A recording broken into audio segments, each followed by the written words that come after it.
Welcome students. आज का हमारा टॉपिक है वंध्यता या इनफर्टिलिटी।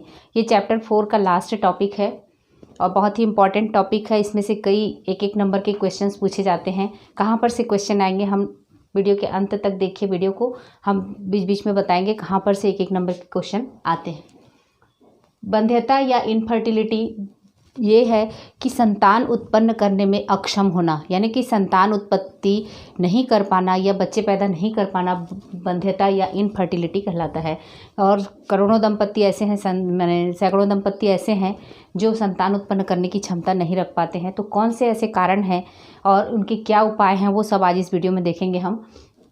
2 वर्ष या उससे अधिक की अवधि तक, यानी 2 वर्ष या उससे अधिक की अवधि तक उन्मुक्त एवं असुरक्षित सहवास के बावजूद, उन्मुक्त और असुरक्षित सहवास मतलब कोई भी कॉन्ट्रासेप्टिव मेथड्स या गर्भ निरोधक विधियों को उपयोग नहीं करने के बावजूद संतान उत्पत्ति में असमर्थ होना वंध्यता कहलाता है। अर्थात कोई भी कॉन्ट्रासेप्टिव मेथड्स यूज़ नहीं किए हैं, कोई भी गर्भ निरोधक युक्तियों को, उपायों को नहीं अपनाए हैं, उसके बावजूद 2 वर्ष तक किसी भी दंपत्ति में यदि संतान उत्पन्न नहीं कर पा रहे हैं तो वो स्थिति कहलाती है वंध्यता या इनफर्टिलिटी। इनफर्टिलिटी स्त्री और पुरुष दोनों में हो सकता है। हालांकि ये इंडिया में या भारत में स्त्री को ही इसके लिए जिम्मेदार या दोषी ठहराया जाता है, लेकिन वंध्यता स्त्री या पुरुष दोनों में ही समान रूप से हो सकता है। वो कौन कौन से कारण हो सकते हैं वो आज हम इसमें डिस्कस करेंगे।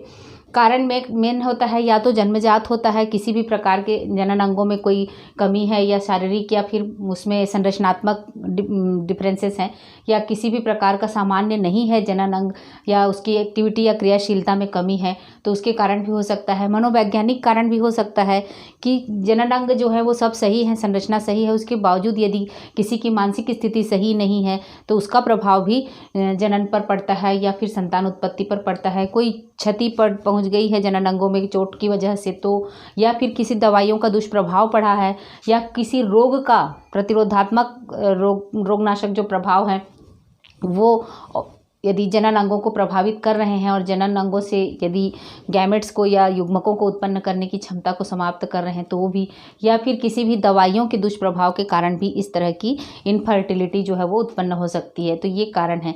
लेकिन मेल और फीमेल में अलग अलग हम देखेंगे कि किस कारण से वो स्पर्म्स को प्रोड्यूस नहीं कर पा रहे हैं या किस कारण से उनमें वंध्यता है जिसके कारण फर्टिलाइजेशन की क्रिया कर पाने में वो समर्थ नहीं हो पा रहे हैं। तो पुरुषों में वंध्यता का मुख्य कारण कौन कौन सा हो सकता है? पुरुषों में सबसे पहले तो हम देखेंगे कि वीर्य की मात्रा जो है, सीमेन की मात्रा लगभग एक इजाकुलेशन में 3 to 4 ml होना चाहिए। लेकिन यदि कम है इजाकुलेशन में, यदि इसकी सीमेन की मात्रा या वीर्य की मात्रा कम है तो भी उसमें इनफर्टिलिटी हो सकती है, यानी फर्टिलाइजेशन नहीं संभव है। स्पर्म की संख्या में कमी, स्पर्म्स जनरली एक इजाकुलेशन में 3 to 4 ml में 2 लाख तक हो सकता है। तो इतना यदि नहीं है इसमें स्पर्म्स की संख्या, स्पर्म काउंट कराया जाता है, यदि उससे कम होता है तो फिर उसके लिए स्पर्म की संख्या बढ़ाने के लिए दवाइयाँ दी जाती हैं, है ना। तो स्पर्म की संख्या में कमी हो रही है, या फिर स्पर्म्स की गतिशीलता में।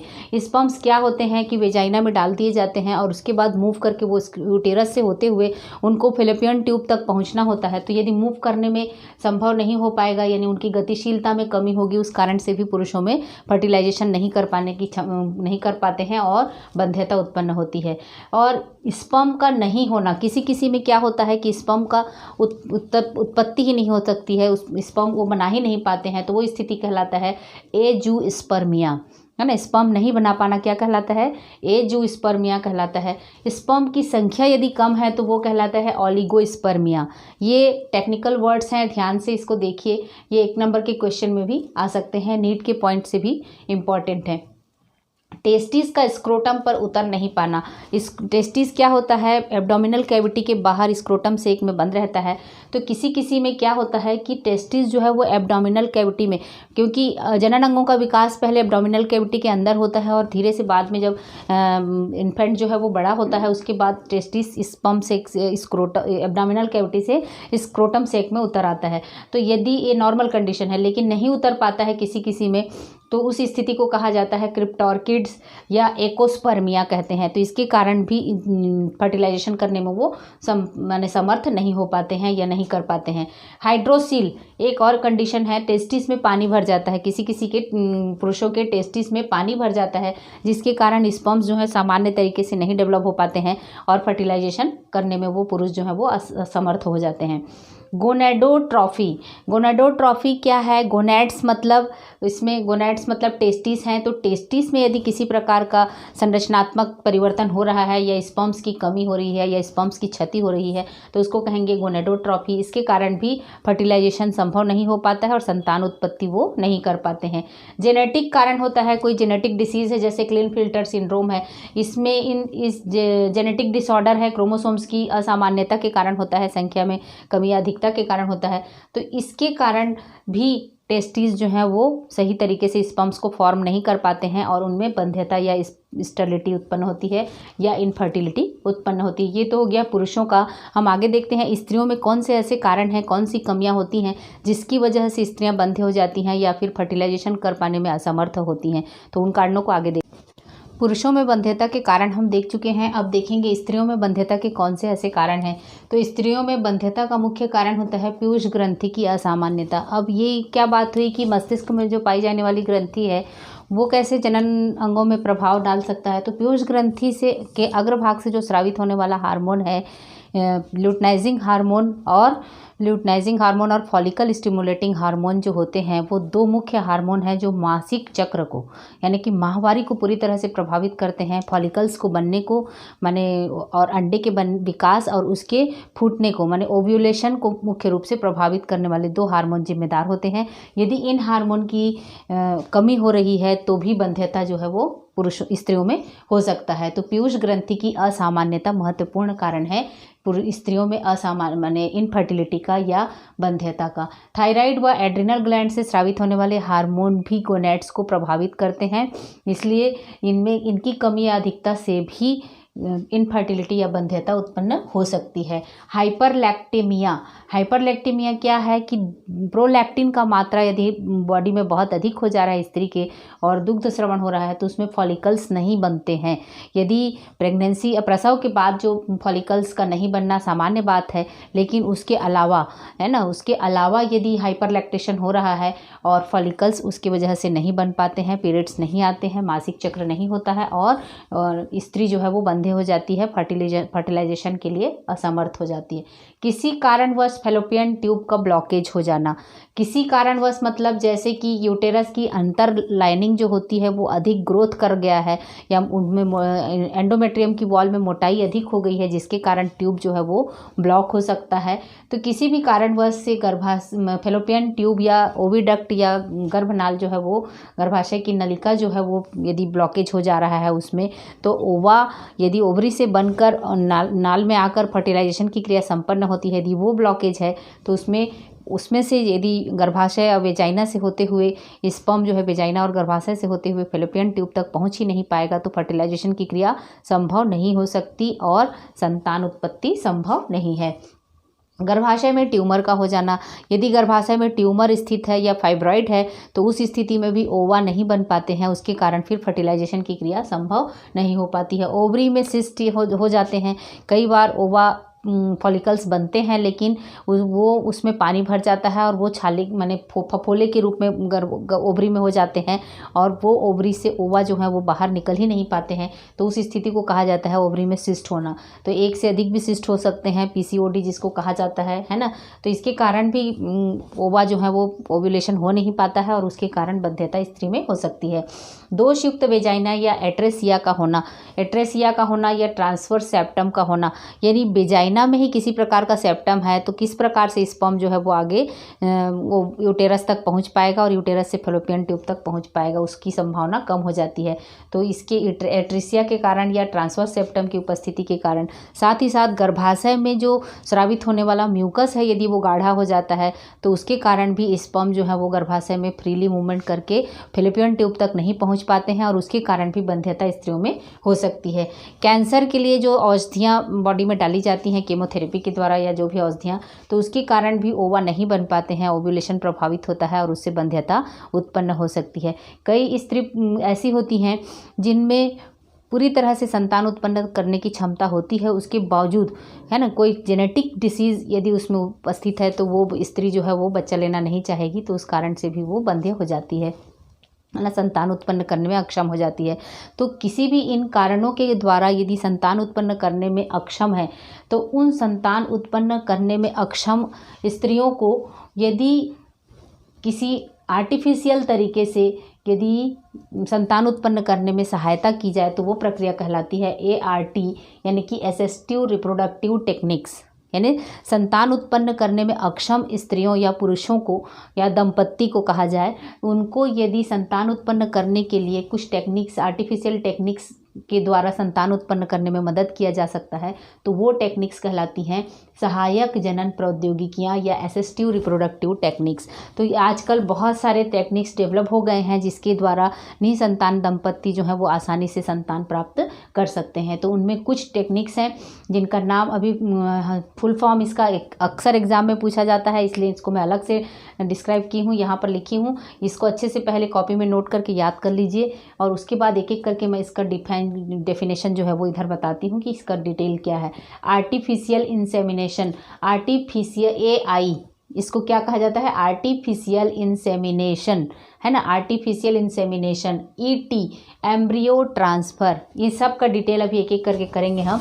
एम्ब्रियो ट्रांसफ़र, ET मतलब E माने एम्ब्रियो, T माने transfer, embryo transfer. GIFT, gamete intrafallopian transfer, GIFT माने गैमेट इंट्राफेलोपियन ट्रांसफ़र। IVF माने इन विट्रो फर्टिलाइजेशन, IVF माने इन विट्रो फर्टिलाइजेशन। और उसी तरह से IUI माने इंट्रा यूटेराइन इंसेमिनेशन। IUI का क्या अर्थ है? Intra uterine insemination. ICSI का मुख्य फॉर्म क्या है? Intra cytoplasmic sperm injection, intra cytoplasmic sperm injection.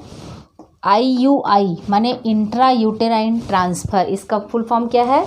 Intra uterine transfer, है ना, इंट्रा यूटेराइन ट्रांसफ़र। IUI नहीं, IUT, intra uterine transfer. ZIFT क्या है? ZIFT, ZIFT zygote intrafallopian transfer. तो एक एक करके हम इसका डिटेल बताते हैं कि इसके अंतर्गत क्या क्या टेक्निक्स हैं और कैसे इसको किया जाता है, किस तरह से संतान उत्पत्ति में इन टेक्निक्स के द्वारा मदद किया जाता है। ये क्या है ये टेक्निक्स, ये आगे हम डिटेल देखते हैं।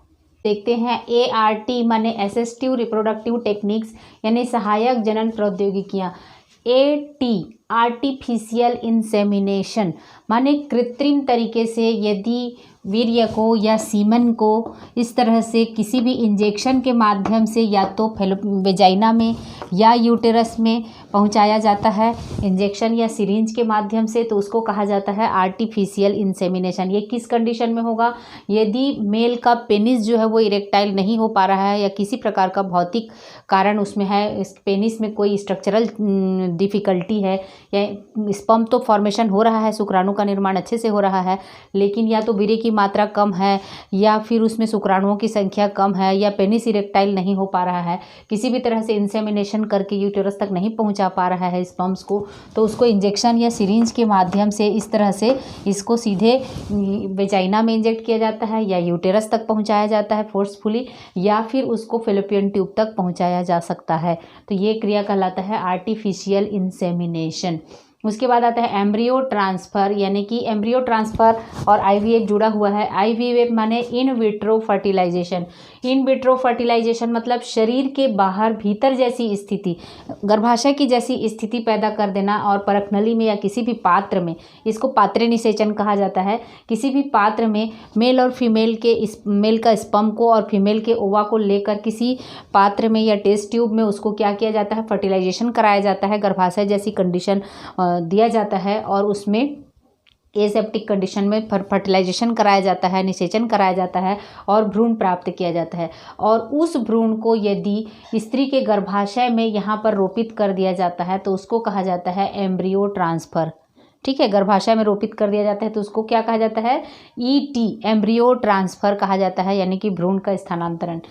जिप्ट, यदि ये जाइगोट जो यहाँ पर बनता है फर्टिलाइजेशन के फलस्वरूप स्पर्म और ओवम के मिलने से जो फर्टिलाइजेशन से जाइगोट बनता है, यदि ये 8 सेल स्टेज है ना, 8 कोशिकीय अवस्था है, तब उसको कहाँ पर ट्रांसफ़र किया जाता है, इंजेक्शन के थ्रू, या इस यहाँ पर ओवा को ट्रांसफ़र कर दिया जाता है। 8 सेल स्टेज में जाइगोट को ट्रांसफ़र कर दिया जाता है फेलोपियन ट्यूब में, क्योंकि फर्टिलाइजेशन की क्रिया कहाँ पर होती है, ये ओविडक्ट है या फेलोपियन ट्यूब है।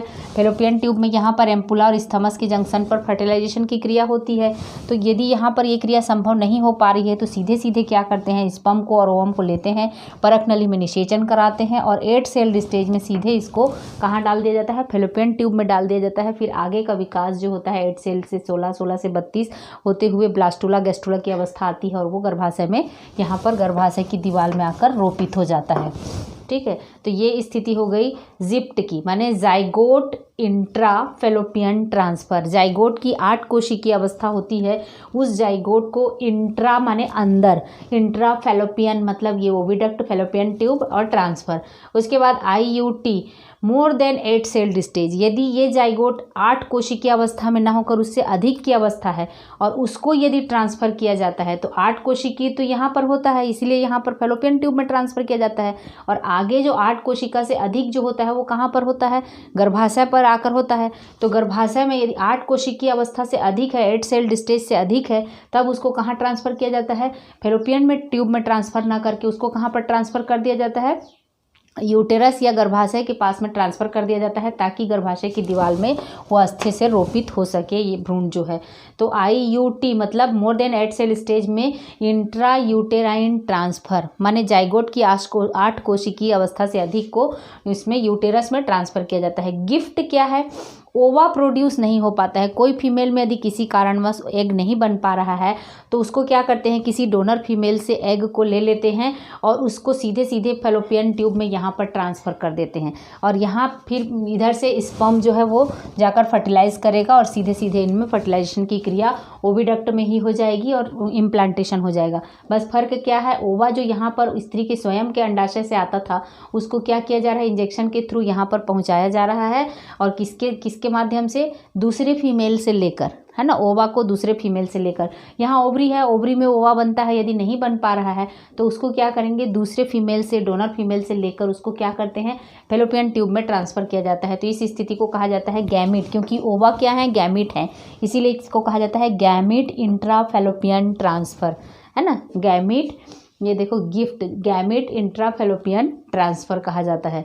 अब ये हो गया artificial insemination, ET, gift, IVF, IUI सब हो गया। ICSI इंट्रासाइटोप्लाज्मिक स्पर्म इंजेक्शन, कई बार क्या होता है कि सीधे सीधे स्पर्म को, है ना, स्पर्म को इंजेक्शन के थ्रू एग में इंजेक्ट कर दिया जाता है, तो वो प्रक्रिया कहलाती है इंट्रासाइटोप्लाज्मिक स्पर्म इंजेक्शन, है ना। यदि मेल और फीमेल के ओवा और स्पर्म को बाहर निकाल लेते हैं और फिर स्पर्म को सिरिंज के माध्यम से सीधे सीधे एग के अंदर डाल देते हैं या इंजेक्शन के थ्रू, तो इसको कहा जाता है इंट्रासाइटोप्लाज्मिक, माने एग के साइटोप्लाज्म में इंट्रासाइटोप्लाज्मिक स्पर्म इंजेक्शन, माने सीधे सीधे एग इस तरह से है तो उसमें इंजेक्शन के थ्रू स्पर्म को पहुंचा दिया जाता है ऐसे इसके एग के साइटोप्लाज्म में, तो ये कहलाता है ICSI यानी इंट्रासाइटोप्लाज्मिक स्पर्म इंजेक्शन कहा जाता है। IUT क्या है, इंट्रा यूटेराइन ट्रांसफ़र, 8 सेल से अधिक स्टेज में इंट्रा यूटेराइन ट्रांसफ़र। जिप्ट क्या है, जाइगोट इंट्रा फेलोपियन ट्रांसफ़र, माने यहाँ पर 8 कोशिकीय अवस्था में फेलोपियन ट्यूब में ट्रांसफ़र कर रहे हैं।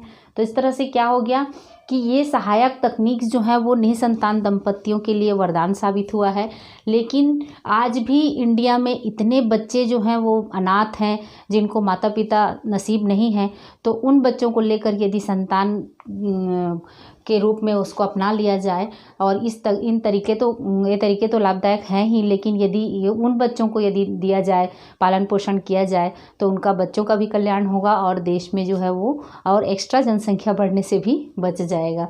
तो ये हो गया इनफर्टिलिटी या बंध्यता के कारण हम मेल और फीमेल, जनरली फीमेल को दर्शाया जाता, माने दोषी कहलाया जाता है, दोषी करार दिया जाता है, लेकिन फीमेल्स ही नहीं होती, मेल में भी प्रॉब्लम होता है जिसके कारण जो है वो बंध्यता उत्पन्न होती है। और संतान उत्पत्ति में वो अक्षम होते हैं। तो उसके लिए विभिन्न तकनीक्स आजकल डेवलप किए गए हैं। ये टेक्निक्स के बारे में देख लिए हैं। आर्टिफिशियल इंसेमिनेशन, कृत्रिम तरीके से यदि स्पर्म को, वीर्य को इंजेक्ट किया जाता है। ईटी, एम्ब्रियो ट्रांसफ़र 2 तरीके से होता है। एक तो 8 सेल्ड स्टेज में है तो सीधे फैलोपियन ट्यूब में ट्रांसफ़र होता है, तो उसको कहा जाता है जिप्ट, है ना। और यदि ओवा प्रोड्यूस नहीं कर पा रही है तो एग को यदि फैलोपियन ट्यूब में ट्रांसफ़र किया जाता है तो gamete intrafallopian transfer. IVF, in vitro fertilization, यानी कि परखनली में निषेचन किया जाता है। टेस्ट ट्यूब बेबी जिसको कहा जाता है, इसी प्रक्रिया के माध्यम से प्राप्त किया जाता है टेस्ट ट्यूब बेबी। तो इन बाहर यदि गर्भाशय के बाहर में निषेचन की क्रिया जो है फैलोपियन ट्यूब के बाहर किया जाता है। आईयूआई, इंट्रा यूटेराइन इंसेमिनेशन, माने कि सीधे 8 सेल से अधिक स्टेज को यूटेरस में इंसेमिनेशन कहा, माने यूटेरस में सीधे स्पर्म को इंजेक्ट किया जाता है तो उसको इंट्रा यूटेराइन इंजेक्शन कहा जाता है। यदि ICSI, स्पर्म को यदि एग के साइटोप्लाज्म में सीधे इंजेक्शन के थ्रू डाल दिया जाता है तो ये क्या कहलाता है, intra cytoplasmic sperm injection. IUI, intra uterine transfer है, जो एम्ब्रियो को यूटेरस में सीधे ट्रांसफ़र किया जाता है। जिप्ट क्या है, जाइगोट को इंट्रा फैलोपियन ट्रांसफ़र, माने जाइगोट को फैलोपियन ट्यूब में यहाँ पर ट्रांसफ़र किया जाता है तो वो कहलाता है जिप्ट। तो इसके फुल फॉर्म पे एक नंबर के क्वेश्चन आते हैं। और ये क्वेश्चन और आता है कि बंध्यता क्या है, 2 या 3 टेक्निक्स के बारे में डिटेल बताइए करके। तो आप यदि इसको अच्छे से समझे रहेंगे तो ये क्वेश्चन ज़रूर बना पाएंगे। ये हो गया चैप्टर 4, यहाँ पर कंप्लीट होता है। मोस्ट इम्पॉर्टेंट टॉपिक है, सारे टॉपिक कवर कर लिए गए हैं। हम मिलते हैं नेक्स्ट दूसरे नए टॉपिक के साथ में।